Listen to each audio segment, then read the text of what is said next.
दोस्तों नमस्कार। एक तरफ राजनीति है, दूसरी तरफ अर्थव्यवस्था है। एक तरफ चुनावी रैलियों का बोझ है, दूसरी तरफ बैंकों को पटरी पर रखने का बोझ है। एक तरफ हर चुनावी रैली 2024 में सत्ता पास में बनी रहे उस दिशा में ले जाएगी, तो 2023 में 100 से ज्यादा रैलियां प्रधानमंत्री मोदी को करनी है। लेकिन इसी दौर में जितने डिफॉल्टर्स बैंकों के बढ़ते चले जा रहे हैं और हर बैंक डिफॉल्टर के पीछे कहीं ना कहीं कोई राजनीति होती है, राजनेता होता है या सत्ताधारी दल के निर्देश होते हैं, तो फिर बैंक क्या करे, बैंक का बोर्ड क्या करे और आरबीआई क्या करे। अमेरिका के डूबते बैंकों के बीच एक बात खुले तौर पर सामने आ चुकी है।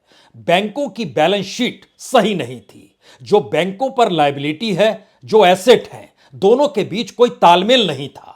और भारत के भीतर के बैंकों की स्थिति को भी देखिए तो आप धीरे धीरे समझ जाएंगे कि दरअसल जिन्हें कर्ज दिया जाता है वह कर्ज लौटा पाने की स्थिति में रहने के बावजूद भी कर्ज नहीं लौटाना चाहते हैं, यानी विलफुल डिफॉल्टर होते हैं। और सरकार बैलेंस शीट ठीक रहे इसके लिए उस कर्ज को रिटर्न ऑफ कर देती है और वो पूरी रकम बट्टे खाते में डाल दी जाती है।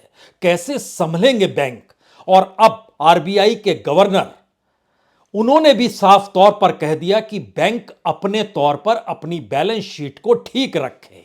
और यह भी उन्होंने संकेत दे दिए कि अच्छा है, भारत के भीतर घरेलू निवेश बैंकों में करीब 2/3 होता है जो कि बैंकों को बचाए हुए है। यानी कॉरपोरेट के आश्रय अगर आप रहते और इस देश के भीतर में अगर प्राइवेट सेक्टर के हाथों चले गए होते, यह तो अच्छा है कि आप सरकारी बॉन्ड में वहां पैसा लगाते हैं, और यह तो अच्छा है कि घरेलू निवेश 60% से ज्यादा का है, तो बैंक बचे हुए हैं। लेकिन कब तक, यह सवाल अब इसलिए महत्वपूर्ण हो चला है कि दुनिया भर के भीतर जिस दौर में शेयर बाजार का अपना मार्केट कैप जो है बढ़ा है, भारत का मार्केट कैप कम हुआ है। भारत के शेयर महंगे हुए हैं तो विदेशी निवेशकों ने भी यहां शेयर बेचकर दुनिया के दूसरी जगहों पर पैसा लगा दिया। यानी भारत से मुनाफा कमा पाने की स्थिति में विदेशी निवेशक आ गए। लेकिन भारत के भीतर जिस तरीके से घरेलू निवेशकों के सामने संकट, एक तरफ बैंकों का, वहां से निकलकर जो शेयर बाजार में पैसा लगता है उसको लेकर, और कितनी बड़ी तादाद में कितना प्रभावित भारत की इकोनॉमी के मद्देनजर बैंक हो रहे हैं। और क्यों, प्रचार तो होते रहेगा लेकिन देश को संभालना जरूरी है, और देश को संभालने के लिए इकोनॉमी को संभालना जरूरी है। और इकोनॉमी की रीढ़ अगर बैंक हैं तो बैंकों के आश्रय अपने रईस मित्रों का तो दूर छोड़ दीजिए, एक कॉरपोरेट और दूसरी तरफ इंडस्ट्री जिसमें मैन्युफैक्चरिंग सेक्टर है, उस दिशा में चीजें बढ़ नहीं रही है, लेकिन उस दिशा में लोन लगातार बढ़ते चला जा रहा है। और लोन माफी जो है वह भी 10 लाख करोड़ से ज्यादा की हो चली होगी। तो बैंक अपनी बैलेंस शीट कैसे मैनेज करेंगे, यह संकट है। चेतावनी दे नहीं सकते हैं आरबीआई के गवर्नर, तो बात बात में किसी कार्यक्रम में सिर्फ जिक्र करते हैं। और जिक्र दरअसल उस दिशा में भी जाता है कि हमने तो बहुत पहले कहा था कि क्रिप्टो करेंसी का खतरा क्या है और वो कितना भयानक खतरा है, लेकिन भारत सरकार ने क्रिप्टो करेंसी को भी टैक्स के दायरे में लाकर मान्यता दे डाली और अमेरिका के डूबते बैंक बतला रहे हैं दरअसल ये खतरा कहीं ज्यादा बड़ा है। संकेत कई है। पहला संकेत तो यही है कि भारत के भीतर अगर बैंक संभल रहे हैं तो क्या सिर्फ 2024 के चुनावों के मद्देनजर। भारत की अर्थव्यवस्था के आंकड़े किसी भी रूप में रखे जा रहे हैं तो क्या सिर्फ 2024 के चुनावों के मद्देनजर। और भारत में आंकड़ों का यह खेल आरबीआई समझ चुका है, और आरबीआई का अपना डिविडेंड कम हो गया है। जो पीएसयूज का डिविडेंड सरकार को मिलता उसमें कमी आ गई है। क्यों ऐसा हो रहा है, आइए आज कुछ पन्नों को खोलते हैं, जिसके बाद उस लकीर को आप समझ पाएंगे जो भारत के भीतर आरबीआई सरकार से ही कह रहा है सावधान। यह सावधान कहने की जरूरत क्यों आन पड़ी है। और बैंकों को लेकर बैंक अपनी बैलेंस शीट के संतुलन पर ध्यान दें ताकि एसेट लायबिलिटी का संतुलन गड़बड़ाए नहीं, क्योंकि बैलेंस शीट के असंतुलन की वजह से ही अमेरिका के बैंकिंग सेक्टर पर संकट आ चुका है। यह संकट भारत पर भी आ सकता है अगर आप सही तरीके से बैलेंस शीट को नहीं रखेंगे। क्योंकि अमेरिका के भीतर डूबे इस दौर में अगर ध्यान दीजिए, सिलिकॉन वैली बैंक हो, सिग्नेचर बैंक हो, और उसके बाद जो फर्स्ट रिपब्लिक बैंक डूबा तो उसने यस बैंक वाली थ्योरी अपना ली। वहां के 11 बैंक उस बैंक को संभालने के लिए सामने आ गए, जान गए ये कड़ी अगर बड़ी होती चली गई तो फिर खतरा मंडराएगा। और भारत के भीतर की परिस्थिति अगर उस परिप्रेक्ष्य में देखें तो स्थितियां नाजुक होगी, और उसमें खास तौर पर क्रिप्टो करेंसी का जिक्र भी आरबीआई के गवर्नर खुले तौर पर कह रहे हैं कि हम तो पहले से मानते रहे हैं। 2019-20 में हमने रिपोर्ट दी थी कि इकोनॉमी के लिए कितना बड़ा खतरा क्रिप्टो करेंसी है। तो भारत सरकार पे कौन सा दबाव था? अंतर्राष्ट्रीय तौर पर जो दुनिया में सत्ता बनाते बिगाड़ते हैं, क्या उनका दबाव था? या इकोनॉमी वो अपने हाथ में रखना चाहते हैं, उनका दबाव था? और सत्ता उन्हीं के हिसाब से चले, इस दिशा में भारत भी क्या जा चुका है? और भारत की डेमोक्रेसी को लेकर जो सवाल बार बार दुनिया के अलग अलग मंचों पर विपक्ष के नेता राहुल गांधी उठाते हैं, तो कहीं उसके अक्स तले करेंसी का जिक्र तो नहीं है, नहीं है। लेकिन अब आइए उस दिशा में जो अमेरिका और भारत के बैंक में एक बड़ी मोटी लकीर खींचता है। भारत में अधिकांश डिपॉजिट जो है वो घरेलू बचत से है। तो बैंक अगर डूबने लगेंगे तो घरेलू बचत का मतलब इस देश के आम लोगों पर सीधा प्रभाव पड़ेगा। ऐसा अमेरिका में नहीं है, वहां कॉर्पोरेट डिपॉजिट बड़ा है, भारत में घरेलू डिपॉजिट बड़ा है। और भारत में कॉर्पोरेट डिपॉजिट 22% से ज्यादा का नहीं है, जबकि लगभग 63% घरेलू बचत के तौर पर है। और भारत के भीतर जो बॉन्ड पर निर्भरता काफी कम भी है, क्योंकि अधिकांश निवेश जो है वो सरकारी बॉन्ड में होता है। अब यहां से सवाल उठता है कि जब अधिकांश बैंक 72 से 78% मैच्योरिटी तक रकम को रखते हैं तो यहां के बैंक क्यों डूबेंगे? लेकिन आरबीआई के गवर्नर अगर चिता रहे हैं और कह रहे हैं कि बैलेंस शीट के डगमगाहट की परिस्थिति को अगर समझिए और इसके समानांतर वो शेयर बाजार की तरफ इंगित भर कर रहे हैं, तो एक बात यहां शेयर बाजार की और जोड़ लीजिए। दुनिया भर के बाजारों में, शेयर बाजारों में प्रगति हुई है, भारत नेगेटिव एस्पेक्ट में गया है। 3 महीने के भीतर यानी 2023 में 11% शेयर टूटे हैं। 300 से ज्यादा शेयर के दाम एक वक्त जिस टॉप पर रहते थे उसकी कीमत आज आधी से कम हो गई है। उसमें अडानीज ग्रुप को भी यार आकर खड़ा कर सकते हैं। अडानी इंटरप्राइजेस एक वक्त 4000 के पार था, आज की तारीख में 1600, 1700, 1800 के भीतर झूल रहा है। यानी बीते 2 हफ्तों में सेंसेक्स लगभग 5.5% अगर टूटा है, तो अगर वो अमेरिकी बैंकों के डूबने का प्रभाव है, और तो कल्पना कीजिए कि भारत के भीतर वो कौन सी परिस्थिति आकर खड़ा हो सकती है जो शायद डगमग स्थिति में लाकर खड़ा कर दे। और जैसे ही आप शेयर बाजार की तरफ जाते हैं, बैंकों पर आए या शेयर बाजार पर, हमें लगता है आपको पहले बताना चाहिए बैंकों को लेकर, क्योंकि आम पैसा वहां पर लगा हुआ है। इसकी एक कल्पना डिविडेंड के जरिए कीजिए। डिविडेंड में बजट एस्टिमेट किया गया 2022-23 का जो फाइनेंशियल ईयर अभी चल रहा है, मार्च के महीने तक पैसा लगभग आएगा 73,948 करोड़ रुपए, ये एस्टिमेटेड था। लेकिन जो अब जानकारी आ रही है वो पैसा आएगा 40,993 करोड़ रुपया, यानी एक झटके में लगभग 50,000 करोड़ रुपए कम हो जाएंगे। यानी 73,000 करोड़ से घटकर 40,000 करोड़ पर यह डिविडेंड आ गया। नेक्स्ट ईयर कहा जा रहा है 48,000 करोड़ डिविडेंड के तौर पर मार्च 2024 में आएगा। लेकिन एनालिसिस अभी से चल रहा है, जो रफ्तार है वह भी 43,000 करोड़ पार नहीं कर पाएगा। यह मैसेज क्या है? क्या डिविडेंड कम हो रहा है तो कुछ घाटे में परिस्थितियां आ गई हैं? अब इसके लिए बैंकों के भीतर जाना चाहिए, खास तौर से तब जब डिफॉल्टर्स की संख्या बैंकों में लगातार बढ़ रही है।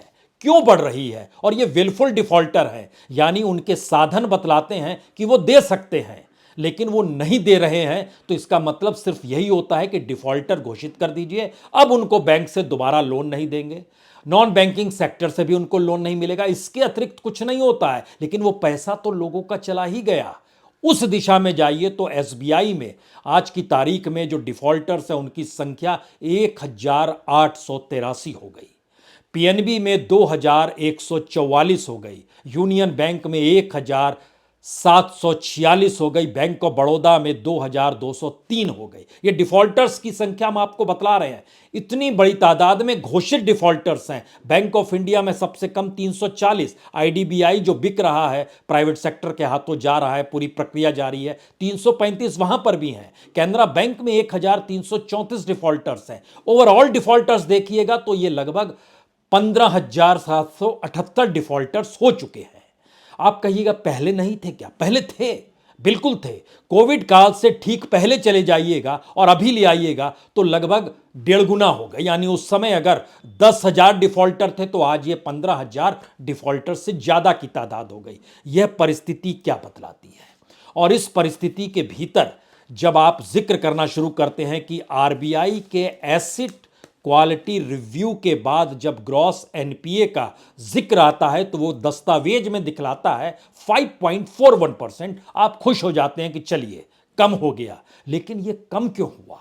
बकायदा पार्लियामेंट में सरकार कहती है कि 10 लाख करोड़ से ज्यादा कर्ज जो है बट्टे खाते में डाला गया, यानी रिटर्न ऑफ किया गया।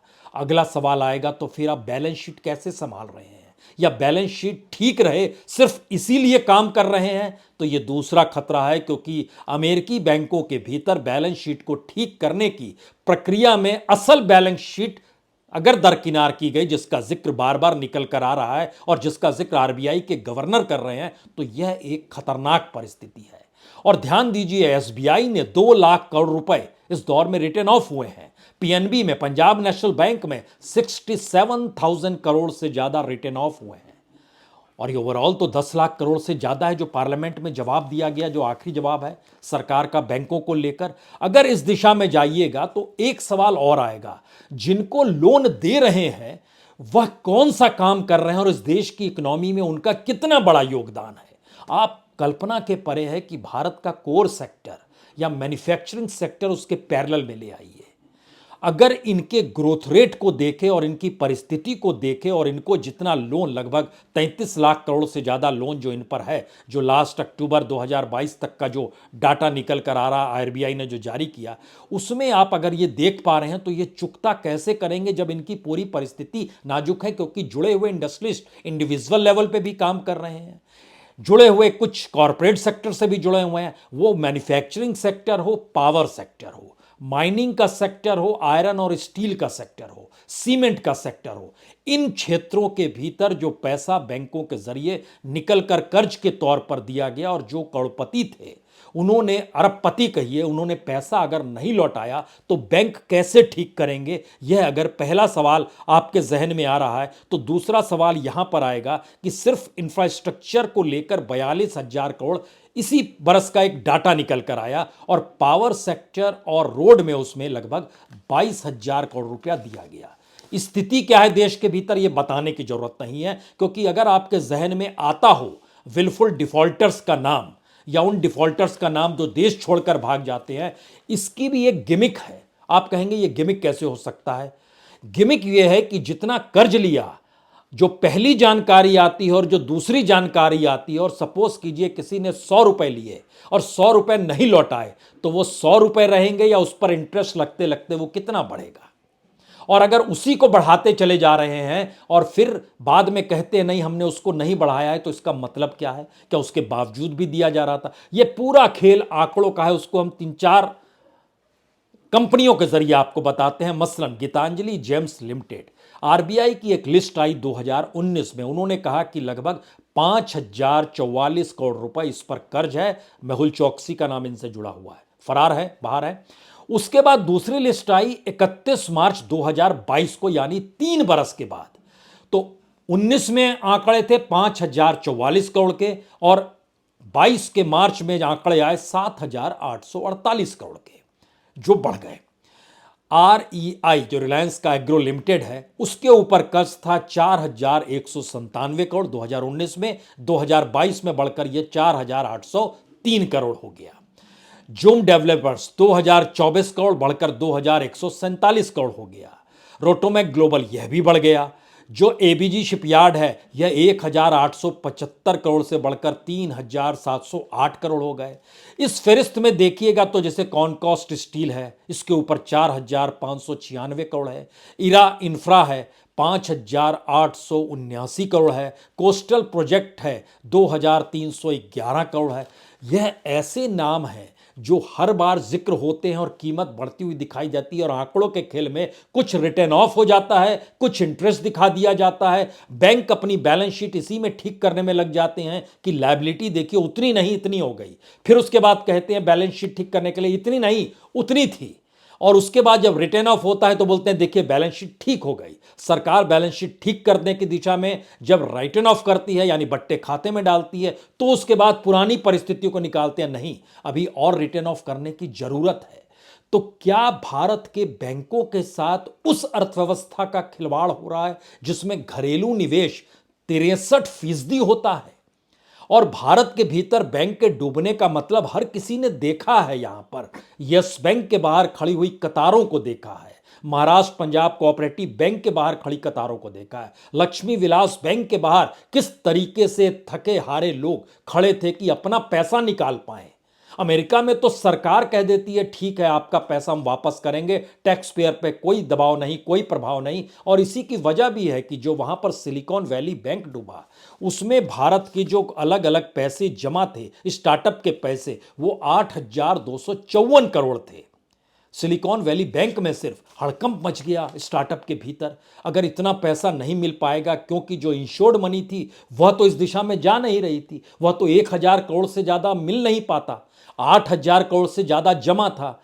वहां जिम्मेदारी सरकार ने उठा ली क्योंकि उनकी अपनी आर्थिक स्थिति कंपैरेटिवली ठीक थी।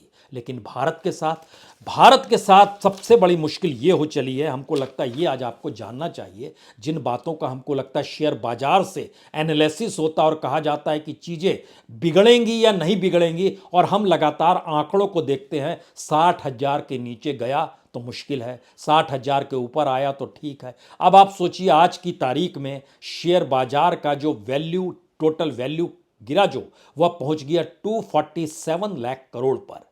अडानी कांड से पहले इसकी वैल्यू जो थी 262 लाख करोड़ थी, 262 लाख से घटकर 247 लाख करोड़ पर आ गया। कितना डूब गया पैसा इस दौर में। अब 15 लाख करोड़ से ज्यादा डूब गया तो ये किसका पैसा था? और सभी निवेश जो विदेशी निवेशक थे इस दौर में, 22,000 करोड़ रुपए पिछले 2-2.5 महीनों में इन्होंने इतना पैसा यहां पर शेयर बेच डाले, क्योंकि यहां पर शेयर कॉस्टली हो गए तो निकाल लीजिए और फिर डॉलर के भाव में निकालिए और उसको बाहर बेचिए। डॉलर मजबूत हो रहा है, उनको लाभ हो रहा है, हमको नुकसान हो रहा है। और अब आप सोचिए कि 300 शेयर ऐसे हैं जो ऑल टाइम लो पे 50% के लगभग नीचे आ गए। और उसमें भी अगर आप शेयर की संख्या जानना चाहते हैं तो 92 शेयर ऐसे हैं जिनकी कीमत 75% नीचे गिरी है। 66 शेयर ऐसे हैं जो 80% नीचे गिरे हैं। सिर्फ 14 दिनों के भीतर 5.5% से ज्यादा शेयर टूट गए बीएसई और एनएसई के भीतर। सेंसेक्स नीचे आ गया 5.4%, निफ्टी का 6.3%। सवाल है, बार बार जिक्र दुनिया का होता है, तो आज शेयर बाजार के जरिए जरा समझ लीजिए कि दुनिया भर के बाजारों में जो मार्केट कैप था वो बढ़ा है, भारत में ये कम हुआ है। और कम कितना हुआ है इसको इस बात से समझ लीजिए, जर्मनी में लगभग 8.6% मार्केट कैप ऊपर आ गया, फ्रांस में 7.92% मार्केट कैप ऊपर आ गया, चीन में 5.9% शेयर बाजार का मार्केट कैप ऊपर आ गया, अमेरिका में लगभग 2.05% मार्केट कैप ऊपर आ गया, हांगकांग में 1.57% ऊपर आ गया, सऊदी अरब में 1.19% आ गया, ब्रिटेन में भी जहां के इन्फ्लेशन को लेकर भारत के भीतर शोर, आलू मिलेगा नहीं, सब्जी मिलेगी नहीं, वहां भी शेयर बाजार 0.77% ऊपर ही गया है। लेकिन भारत में यह -11% पे आ गया इस साल। हम सिर्फ इस साल का आंकड़ा बता रहे थे। नेगेटिव में एक भारत है और दूसरी तरफ कनाडा है, लेकिन कनाडा 1% से नीचे है नेगेटिव, भारत 11% से ज्यादा नेगेटिव में आ गया है। अब आप समझिए कि जिन परिस्थिति में भारत के भीतर जो स्थिति चल रही है उसमें अगर आप एक स्थिति में इसी को ले आइए कि अडानीज जो दुनिया के सबसे बड़े रईस थे, उनकी क्या स्थिति शेयर बाजार में हो गई, तो आज ही जानकारी निकल कर आई कि ग्रीन एनर्जी और एनडीटीवी जो है उसको जो है लॉन्ग टर्म एएसएम में डाल दिया गया, यानी एडिशनल सर्विलांस मेजर्स फ्रेमवर्क के दायरे में ले आया। अगर आपको याद हो 8 मार्च को अडानी इंटरप्राइजेस पावर और अडानी विल्मर को भी लाया गया था, अब उसको बाहर कर दिया गया। लेकिन मैनिपुलेशन अगर हो रही है, ज़्यादा ट्रेडिंग हो रही है और बहुत ज़्यादा ऊपर नीचे कीमत हो रहा है, तो ये सारी चीज़ें होती हैं और इस रूप में सर्विलेंस में डाला गया। और ख़ास तौर से जब सुप्रीम कोर्ट के कहने पर सेबी भी जांच कमेटी बैठाए हुए और कमेटी सुप्रीम कोर्ट ने भी बैठाई है, जो जांच हो रहा है। मैसेज क्या है? सबसे बड़ा मैसेज यह है कि भारत के भीतर की कहानी उन्हीं आंकड़ों के आश्रय चलती है जो आंकड़े या तो बैलेंस शीट में हो या सरकार उनको पार्लियामेंट में बताए। और बैलेंस शीट के आंकड़े अगर अप डाउन लगातार रिटर्न ऑफ कर्ज को बच्चे खाते में डालने और विलफॉल डिफॉल्टर्स के इर्द गिर्द रेंगते हैं और लगातार कर्ज देने की रफ्तार बढ़ी हुई है और कर्ज ना लौटा पाने की रफ्तार भी बढ़ी हुई है, तो इस इकोनॉमी का माई बाप होगा कौन? तो पहला सवाल, क्या वाकई राजनीतिक तौर पर बैंक भारत में काम कर रहे हैं अभी भी? दूसरा सवाल, जो घरेलू निवेश यहां पर सबसे ज्यादा है दुनिया के किसी भी देश की तुलना में भारत में घरेलू निवेश सबसे ज्यादा है, और अगर भारत की उस मार्केट इकोनॉमी पर झटका लगता है जिसका असर बैंकों पर पड़ता है, तो सीधा असर आम लोगों पर पड़ेगा, उसकी भरपाई कैसे होगी?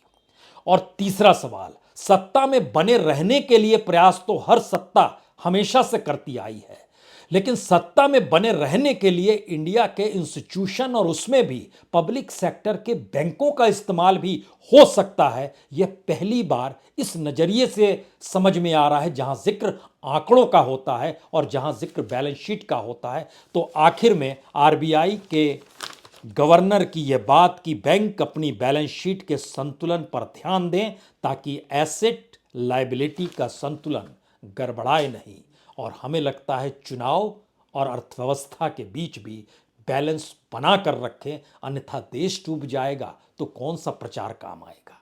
बहुत बहुत शुक्रिया, बहुत बहुत शुक्रिया।